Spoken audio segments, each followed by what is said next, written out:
మహోన్నతుడైన మా తండ్రి, సర్వోన్నతుడైన మా ప్రభువ, నిరంతరము స్తుతులకు పాత్రుడవు, స్తోత్రార్హుడవు, పూజనీయుడవు, గనుడవు, మహాగణుడవు.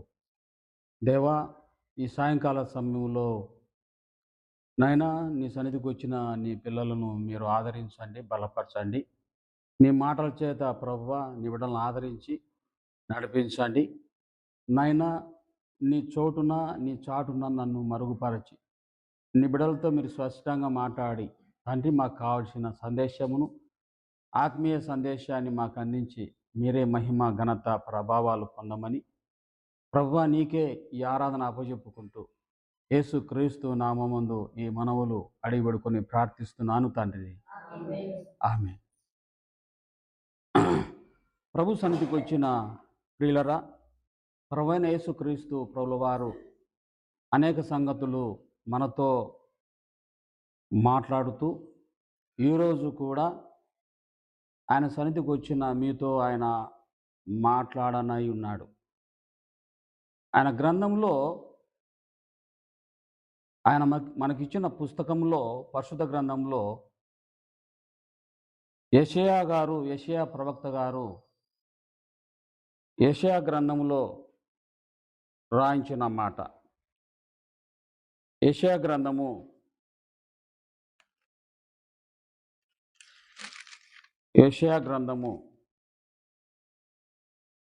54వ అధ్యాయము.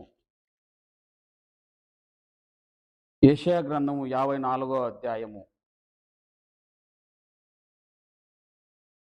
17వ వచనంలో ఈ విధంగా మనందరితో దేవుడు మాట్లాడుతూ ఉన్నాడు. నీకు విరోధముగా రూపింపబడిన ఏ ఆయుధమును వర్ధిల్లదు. హల్లెలూయా.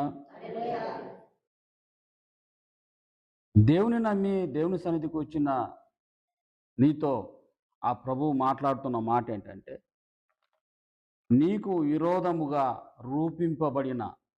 చేయబడిన ఏ ఆయుధము వర్ధిల్లదు. నమ్మండి. దేవుని పిల్లలైన మనకు దేవుని యందు విశ్వాసించు భూమిపైన మన చూపును, మన వినికిడిని, మన నడక పడక, మన జీవితాన్ని మార్చుకొని పరిశుద్ధంగాను జీవిస్తూ భయముతో భక్తితో మన నోరు అదుపు చేసుకొని మన దేహమును ప్రభువుకు సమర్పించి జాగ్రత్త కలిగి బ్రతుకుతున్న మనకు ఈ లోకంలో ఎన్నో ఆయుధాలు ఉన్నాయి. ఒక మనిషినికి గాయపరిచే ఆయుధాలు, ఒక మనిషిని చంపగలిగిన ఆయుధాలు,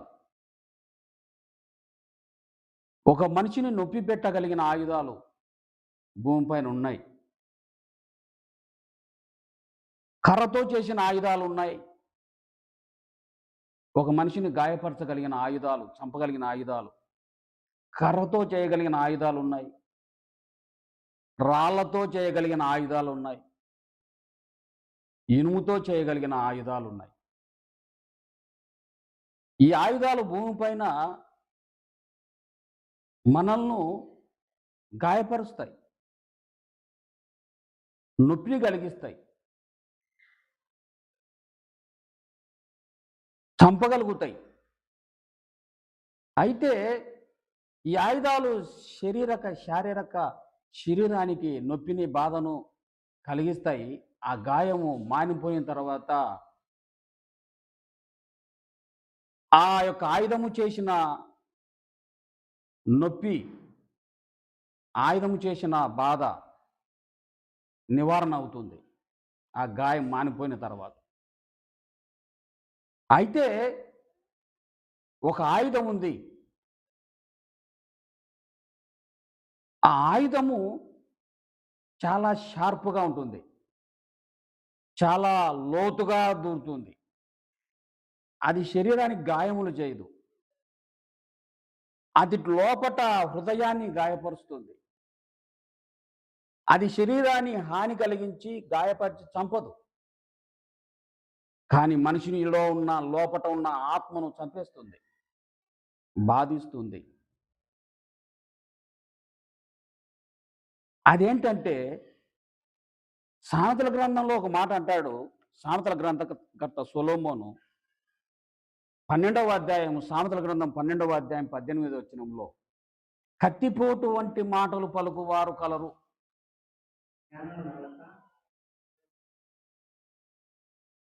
12వ అధ్యాయం 18వ వచనం, కత్తిపోటు వంటి మాటలు పలుకువారు కలరు. నాలుక కత్తి అని మాట్లాడుతూ ఉన్నాడు ఆయన.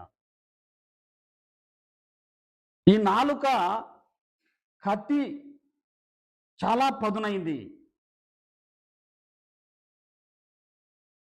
మన నాలుక చాలా పదునైనది. దీంతోనే దేవుని స్తుతిస్తాం, దీంతోనే ఇతరులను చెడ్డగా మాట్లాడి బాధ కలిగిస్తాం. ఈ నాలుక, ఈ నోరు మాట్లాడే ప్రతి మాట చాలా లోతుగా దూరుతుంది, చాలా బాధిస్తుంది. మన శరీరానికి కర్ర, రాయి, ఇనుము ఆ గాయపరిచిన గాయముల కంటే ఈ గాయము చాలా పెద్దదిగా అవుతుంది. ఇది మనల్ని భ్రష్టులుగాను, అవిశ్వాసంలోను, అపనమ్మకంలోనూ నడిపిస్తుంది, చెడగొడుతుంది ఈ నాలుక. ఈ నాలుక ఆయుధము. దీని గురించి కీర్తన గ్రంథంలో కూడా రాయబడి ఉంది. కీర్తన గ్రంథము 57వ అధ్యాయము 4వ వచనం, నా ప్రాణము సింహముల మధ్య ఉన్నది, కోపోద్రీకుల మధ్యను నేను పండుకొని ఉన్నాను. వారి దంతములు, శూలములు, అవి అంబులు, వారి నాలుక వాడిగల కత్తి. వారి దంతాలంట, వారి పనులంట ఏంటంట, శూలములంట, అవి అంబులు. మనం బాణములు సంధిస్తాం చూడండి, ఎక్కడో ఉన్న దాన్ని మనం గురి పెట్టి అంబుతో, ఆ బాణముతో వేస్తే అది అక్కడ తగులుతుంది. మన నోరు, మన నాలుక అటిదే. ఎక్కడో ఉన్న వారిని మాటల చేత ఈ నాలుక, ఈ నోరు చాలా గాయపరుస్తుంది. పళ్ళు దంతాలు వంటివి, పటపట మనం కొరుకుతూ ఉంటాం. కళ్ళు వెరుపెక్కుతాయి. దేనికోసం, ఎవరి కొరకు? మనం పాడైపోతే, మనము హీనస్థితికి వస్తే అయ్యో పాపమన్న వారు లేరు. కానీ మనము దేవుని నమ్మి భక్తితో, భయముతో కుటుంబాన్ని కట్టుకొని, భయభక్తులు కలిగి, మనం నోరు అదుపు చేసుకొని చాలా జాగ్రత్తగా, పొదుపుగా మన జీవితాన్ని వాడుకుంటూ జాగ్రత్తగా బతుకుతూ ఉంటే, అటు వారిని మన నోరు అమ్ములతో, వాడిగల కత్తిగా, రకరకాల మాటలు. పెద్దోళ్ళు అంటారు, పాడైపోతుంటే పట్టించుకోరు కానీ బాగుపడితే ఓర్చరు అనేటువంటి లోక సామెత నిజమే ప్రియులరా. మన నోరు లేక తన పిల్లలకు విరోధముగా రూపింపబడినటువంటి నాలుక అనేటువంటి నోరు అయినటువంటి ఏ ఆయుధమైనను అది వర్ధిల్లదు.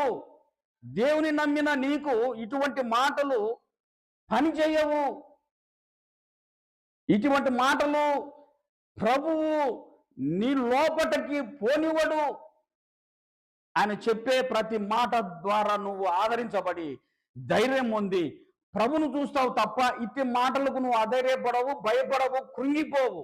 నీ విశ్వాస యాత్రలో నువ్వు ఏదైతే గురి కలిగి ఉన్నావో దాన్ని నువ్వు సాధించడానికి, నీ మార్గాన్ని నువ్వు ఎన్నుకున్న నీ మార్గంలో నువ్వు నడవడానికి ఏమాత్రం భయపడవు. ఎందుకంటే నీ దేవుడు అటువంటి ఆయుధములను వర్ధిల్లడు. నీకు విరోధముగా మాట్లాడే, నీ మీద చెడ్డ మాటలలో పలుకుతున్నా, నిన్ను హీనంగా హీనపరిచే మాటలు మాట్లాడుతున్నా, అటువంటి ఆయుధములు ఏదైనాను సరే అది వర్ధిల్లదు. మరొక మాట, ఒక మాట యోబు గ్రంథంలో రాయబడి ఉంది. యోబు గ్రంథంలో 5వ అధ్యాయము 15వ వచనంలో రాయబడి ఉంది. 15, 16. బలాఢ్యుల నోటి ఖడ్గము నుండి వారి చేతిలో నుండి ఆయన దరిద్రులను రక్షించును. కావున బీదలకు నిరీక్షణ కలుగును, అక్రమము నోరు మూసుకొనును. ప్రతి మాట, పరిశుద్ధ గ్రంథంలోని ప్రతి మాట జాగ్రత్తగా మనం ఆలోచించాలి.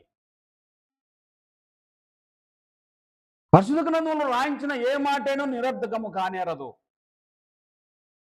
నువ్వు నిరీక్షణ కలిగి ఓర్పుగా ఉండాలి. బలాఢ్యుల నోరు, వారు ఎటువంటి వారైనా, ఎటువంటి బలం కలిగిన వారైనా, ఎటువంటి అధికారం కలిగిన వారైనా, వారి నోట ఉండవచ్చు ఏ మాటైనను, రాజుల నోటు ఉండవచ్చు ఏ మాటైనను, అధికారుల నోటు ఉండవచ్చు ఏ మాటైనను, ఎట్టి వారైనను వారి నోటి మాట, వారి శాసనము నీకు అపకారం చేయనీయకుండా, నీకు చెరుపు కాకుండా, నిన్ను అటువంటి మాటల ద్వారా హీన స్థితికి, అవిశ్వాసంలోకి పడనీయకుండా, అటువంటి బలాఢ్యుల యొక్క నోటి ఖడ్గము నుండి, కత్తి నుండి ఆయన నిన్ను విడిపించి అటువంటి నోరును మోయించగలడు. మనము తెలిసో తెలియకో మనం మాట్లాడుతూ ఉంటాం. అది ఎంతమాత్రం మంచిది కాదు అని బైబిల్ చెబుతూ ఉంది. మనము ఎవరో చెప్పిన మాటలు నమ్ముతూ ఉంటాం. అది మనం వినకపోయినా ఆ మాటలు మనం నమ్ముతూ ఉంటాం. నమ్మి ఇది నిజమా అని అది ప్రచురలోకి తీసుకుని వస్తూ ఉంటాం. అది ఎంత మాత్రం మంచిది కాదు. అది ఎంత మాత్రము సత్యమైనది, ఎంత మాత్రము నీతి గలది, అది ఎట్టిదైనను అది దేవుడు చూసుకుంటాడు. దేవుని యొక్క వాక్యంలో రాయబడిన ప్రతి మాటకు ఆ జవాబు ఉంది, శిక్ష ఉంది, ఆశీర్వాదం ఉంది. కాబట్టి మనం అట్టి మాటల చేత, మన నోరు అనే కత్తి ఖడ్గము చేత మనము గాయపరచబడినప్పుడు దేవుని వాక్యం సెలవిస్తుంది, అటువంటి విరోధముగా రూపింపబడిన ఏ ఆయుధము వర్ధిల్లదు. ఆయన సన్నిధికి వచ్చిన నీకు అటువంటి ఆయుధాలు వర్ధిల్లవు అని వాక్యంలో మనం చూస్తూ ఉన్నాం. ఇశ్రాయేలీయుల యొక్క ప్రయాణములో ఐగుప్తు బానిసత్వం నుండి, ఐగుప్తు యొక్క సంఖ్యల నుండి, ఐగుప్తు యొక్క పాపము నుండి మోషే నాయకత్వం ద్వారా వాళ్ళు విడిపించబడ్డారు. విడిపించబడిన వారు ప్రయాణాన్ని సాగిస్తూ దరిదాపుగా వాగ్దాన దేశమైన కనాను దేశానికి దగ్గరగా వచ్చారు. వారు యెరికో మైదానానికి వచ్చారు. యెరికో మైదానం ఎదురుగా మోయాబు దేశం ఉంది. ఆ మోయాబు దేశము దాటితే యోర్దాను నది ఉంది. ఆ యోర్దాను నది దాటితే వాళ్ళు స్వతంత్రించుకోగలిగిన గొప్ప స్వాస్యమైన కనాను దేశం ఉంది. ఆశీర్వాద పట్టణం ఉంది. ఆశీర్వాదకరమైన దేవుడు ఏర్పాటు చేసిన జీవితం ఉంది. అటువంటి 40 సంవత్సరాలు వాళ్ళు అరణ్యములో వాళ్ళు ఎన్నో ఆటుపోట్లకు తట్టుకొని వాళ్ళు ప్రయాణించారు. దరిదాపు దగ్గరకు వచ్చారు. యెరికో పట్టణాన్ని కూడా దాటారు. యెరికో ఎదురుగా ఉన్న మోయాబు దేశానికి వచ్చారు. మోయాబు దేశము దాటితే, యోర్దాను నది దాటితే స్వతంత్రించుకోవాల్సిన వారు మోయాబు దేశము దగ్గరకు వచ్చినప్పుడు మోయాబు రాజు అయినటువంటి బాలాకు రాజు వారిని చూసి కన్ను ఎరిపెక్కాయి, పన్ను పట్టుపట్టా కొరికాడు. ఎన్నో రాజ్యాలు జయించుకొని, ఎన్నో ఆటుపోట్లు జయించి ప్రయాణాన్ని సాగించి వచ్చిన ఈ జన సమూహం ఏంటి? ఈ జన సమూహాన్ని ఎట్లా అడ్డగించాలి?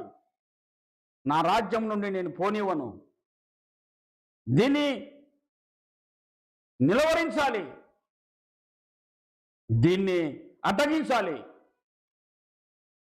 అది నా సైన్యంతో శక్తి చాలదు, నా బలంతో శక్తి చాలదు. దీనికి ఏ విధంగా అయినా దీన్ని అడ్డుకట్ట వేయాలి అనుకొని ఆయన ఒక సమాచారాన్ని తెలుసుకున్నాడు. ఓ ప్రవక్త ఉన్నాడు, ఆయన పేరు బిలాము ప్రవక్త. ఆ బిలాము ప్రవక్తను పిలువనంపి అతనికి ధనాపేక్ష చూపెట్టి, ఆ సైన్యమును చూపెట్టి, ఈ సైన్యమును శపించు,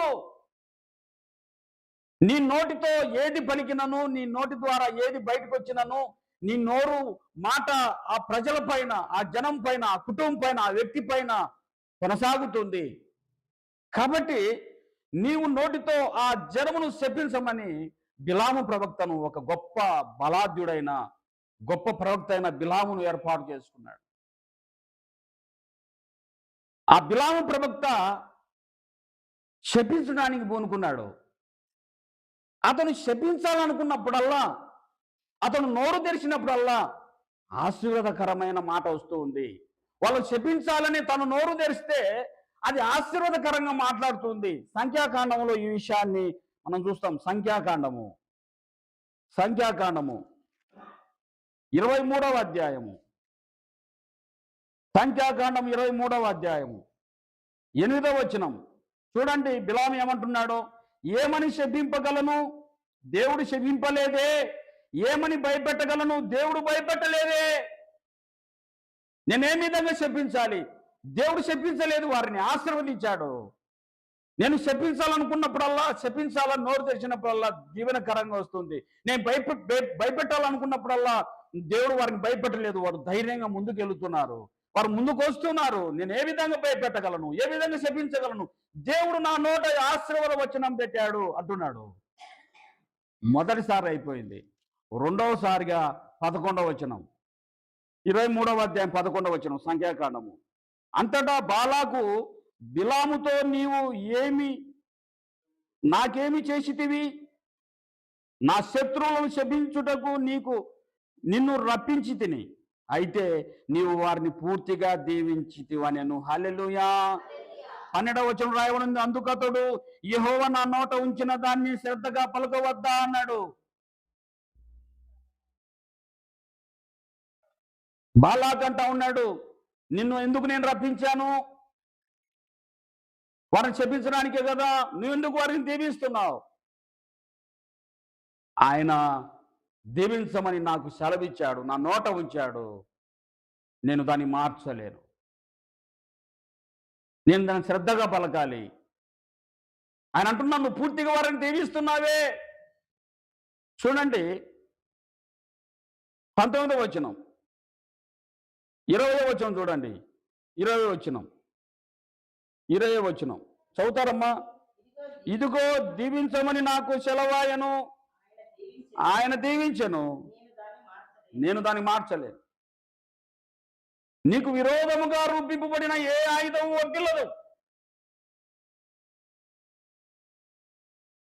అది కర్రతో చేయబడిన ఆయుధమైన, అది రాయితో చేయబడిన ఆయుధమైన, అది ఇనుముతో చేయబడిన ఏ ఆయుధమైనా, అది మనిషి అనేటువంటి మానవ యొక్క స్వరూపము ద్వారా, వారి నోరు యొక్క శాపపూరితమైన, వారి యొక్క మాట యొక్క చెడ్డ మాటలైన, వారి యొక్క శాపనార్థాలైన, వారి గుసగుసలైన, వారు నీ పైన చెప్పే ప్రతి అబద్ధపు మాట ఏదైనాను సరే, నువ్వు దానికి జడియక, బెదరక, ధైర్యంగా నీ విశ్వాసమును కొనసాగుతూ ముందుకెళ్ళినప్పుడు నీకు జయమే. హల్లెలూయా.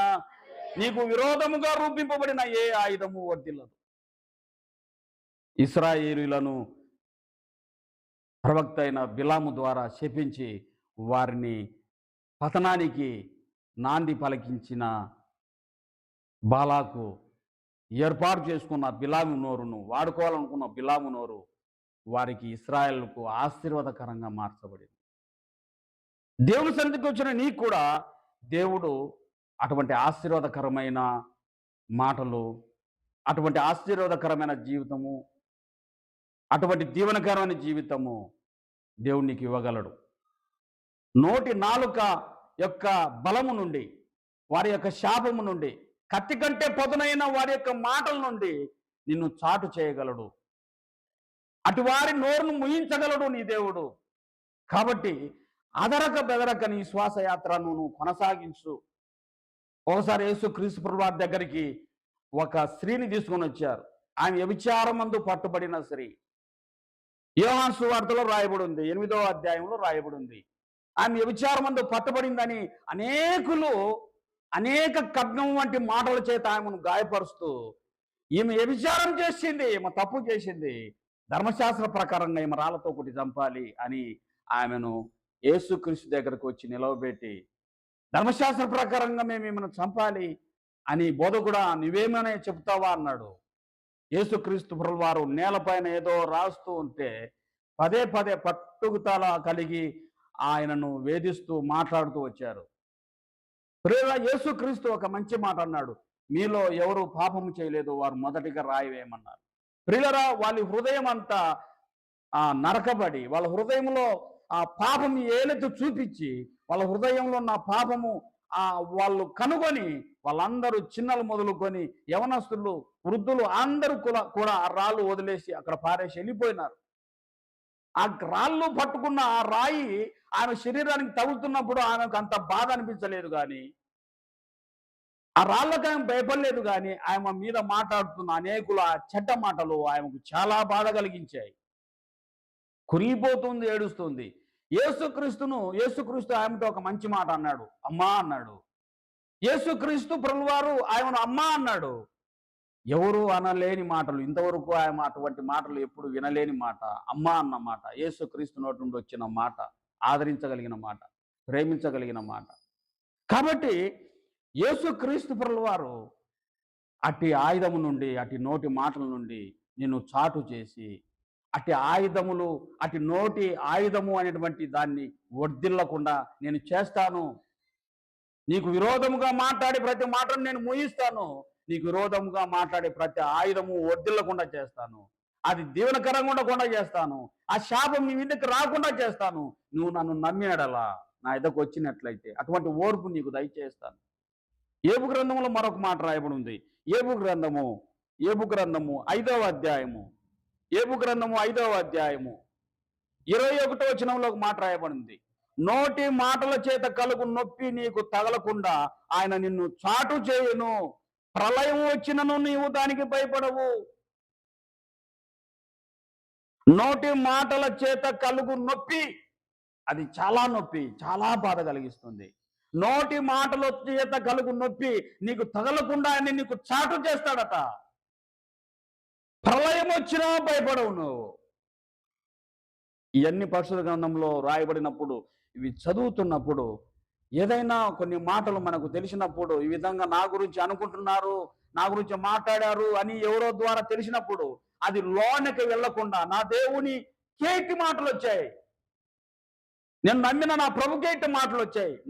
నా ప్రభునే వెలివేశారు, నా ప్రభునే దూషించారు, నా ప్రభునే కొట్టారు, నా ప్రభునే సిలువేసి చంపారు, మాట చేత గాయపరిచారు. నా ప్రభుకే తప్పలేదు. నా ప్రభుని వెంబడిస్తున్నా నాకు ఈ యొక్క ఆయుధములు నాకేమి భయము. నా ప్రభు నన్ను కుమారుడా అంటా ఉన్నాడు, నా ప్రభు నన్ను సహోదరుడా అంటా ఉన్నాడు, నా ప్రభు నన్ను కుమార్తె అంటున్నాడు, నా ప్రభు నన్ను అమ్మా అంటా ఉన్నాడు. నా ప్రభు నాకుండగా నేను దేనికి భయపడాలి? నేను ఎవరికి భయపడాలి? శారీరక సంబంధమైన లోక సంబంధమైన మానవుల యొక్క శరీరములకు నేను ఎందుకు భయపడాలి? సర్వసృష్టికర్తన నా దేవుడు నాకుండగా ఈ లోకములో ఏ ఆయుధమైనను నాకు ఏ హాని చేయగలదా? అది ఏ ఆయుధమైనను వర్ధిల్లగలదా? అటువంటి వారు ఆ శాపపూరితమైన ఆ శాపానికి వారే గురవుతారు తప్ప ఆయన నన్ను చాటు చేస్తాడు. ఆయన నన్ను చాటు చేస్తాడు, తన హక్కున చేర్చుకుంటాడు, నన్ను ఓదార్స్తాడు, నన్ను ధైర్యపరుస్తాడు. ఏ నోరైతే నిన్ను శపించిందో, ఏ నోరైతే నిన్ను గాయపరిచిందో, ఏ నోటి ద్వారా నిన్ను బాధించబడ్డావో అటువంటి నోరే నిన్ను పొగిడే రోజు, అటువంటి నోరే నీకోసం ప్రార్థించే నోరు, అటువంటి నాలుకే నిన్ను హెచ్చించే నాలుకగా చేయడానికి నా దేవుడు సామర్థ్యం కలిగిన వాడు. బిలాము యొక్క నోటిని మార్చగలిగిన వాడు, శపించాలన్న బిలాము యొక్క నోటిని ఆశీర్వాదకరంగా చేయగలిగిన వాడు. ఇటు మాటలకు లోకములో నీవేమాత్రం భయపడవద్దు. యేసుక్రీస్తు ప్రభువు వారిని ఏ నోరైతే యూదులు యేసుక్రీస్తు ప్రభువు వారిని దొంగ అన్నారో, ఏ నోరైతే యేసుక్రీస్తు ప్రభువు వారిని బందిపోటు అన్నారో, ఏ నోరైతే యేసుక్రీస్తు ప్రభువు వారిని దయ్యం పట్టిన వాడు అన్నారో, ఏ నోరులైతే యేసుక్రీస్తు ప్రభువు వారు పాపి అన్నారో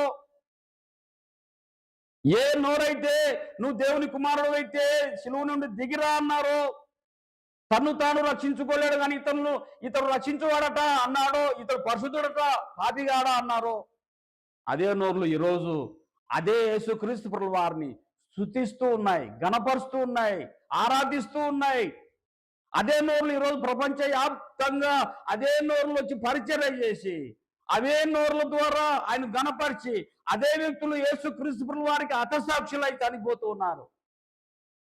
నీకు విరోధముగా రూపింపబడిన, నీ కుటుంబానికి విరోధంగా రూపింపబడిన ఏ ఆయుధమును వర్తిల్లదు, ఏ ఆయుధమును వర్తిల్లదు. అది కర్రతో చేసిన ఆయుధమైన, రాయితో చేసిన ఆయుధమైన, ఇనుముతో చేసిన ఆయుధమైన, నీ నోరు లేక నీ నాలుక అనేటువంటి ఆ పదునైన ఆయుధమైన అది ఏమాత్రం వర్తిల్లదు. అది నిరుపయోగం కావాల్సిందే. ఆ మాటలో సత్యము లేదు, ఆ మాటలో జీవము లేదు, ఆ మాటలో ఎంత మాత్రం కూడా నీతి లేదు. కనుక అది నిరుపయోగం అవుతుంది. ఓర్పు కలిగి ఉండు, సహనం కలిగి ఉండు, ప్రభుకు అప్పచెప్పు, ప్రభు సన్నిధిలో ప్రార్థించు. ప్రభు అట్టి కృప పరిశుద్ధాత్మ దేవుడు నీకు దయచేసి అట్టి యొక్క విరోధముగా రూపింపబడిన ఆయుధము నుండి విడిపించి రక్షించి ఆయన నిన్ను సహోదరుడా సహోదరి, కుమారుడా కుమార్తె, అమ్మ అని పిలిచి ఆయన నిన్ను ధైర్యపరిచి ఓదార్చి నడిపించును గాక. అట్టి కృప పరిశుద్ధాత్మ దేవుడు నీకు దయచేయును గాక. ప్రార్థించుకుందాం. హల్లెలూయా, హల్లెలూయా, హల్లెలూయా. వందనాలు దేవా, వందనాలు తండ్రి, పరిశుద్ధాత్మ దేవ. ఇదిగోనైనా మిమ్మల్ని చెడ్డ మాటలెల్లా పలుకువారు పలికినప్పుడు మీరు ధన్యులు. మీ మీద చెడ్డ మాటలెల్లా పలికినప్పుడు మీరు ధన్యులు. పరలోకపు తండ్రి కుమారులుగా మీరు పిలువబడుచున్నారు అని వాక్యం రాయబడింది. నైనా ఈ లోకములో ఎన్నో ఆయుధాలు, మా శరీరానికి నొప్పి పెట్టే ఆయుధాలు, అయితే మా హృదయానికి మా మనస్సుకు నొప్పి పెట్టే ఆయుధము నాలుక, నోరు. ఆ శాపపూరితమైన దాని నుండి మమ్మల్ని ఇడిపించి చాటు చేసి మాకు విరోధముగా రూపింపబడిన అటువంటి నాలుక ఖడ్గము నుండి మమ్మల్ని రక్షించి, మమ్మల్ని కాపాడి, నీ మాటల చేత మమ్మల్ని ఆదరించి, లోకం యొక్క దూషణల చేత, నిందల అవమానముల చేత నేను గాయపరిచి ఏడుస్తున్నప్పుడు, మూలుగుతున్నప్పుడు, అయ్యో నన్ను ఇట్టన్నారే, అయ్యే నన్ను ఇట్లా బాధ పెడుతున్నారే అని వారితో వాదించక, వారితో గొడవ పడక, ప్రభువుకు అప్పచెప్పుడుతూ, వారి నోర్లు ముగించగలడానికి శక్తివంతుడైన ఆయన ఎంతైనా నమ్ముకోదైన సహాయకుడు. నీకు విరోధముగా రూపింపబడిన ఏ ఆయుధమును వర్తిల్లదు. ప్రతి ఆయుధమును తయారు చేయు వాడిని రూపించగలిగిన వాడవు నీవే. ప్రతి ఆయుధమును తయారు చేయగలిగిన కుమ్మరిని రూపింపగలిగిన వాడవు నీవే. అట్టి దేవుడవు నీవు. నైనా నీ కృపకు పాత్రులుగా నీకు లోబడి, నీకు భయపడి, కునిగిపోక, నైనా ప్రళయం వచ్చినను ధైర్యపడి లోక జయ జీవితం, విశ్వాస జీవితం మేము పొంది చివరి వరకు, కడమటుకు, తుదమటుకు మా జీవితాన్ని కొనసాగించగలిగిన భాగ్యము దయచేసి ఇక్కడ వచ్చిన వారందరికీ అట్టి కృపను అందించి బలపరచమని, తోడై ఉండమని యేసుక్రీస్తు నామమందు అడిగి వేడుకొని ప్రార్థిస్తున్నాను తండ్రి. ఆమేన్, ఆమేన్.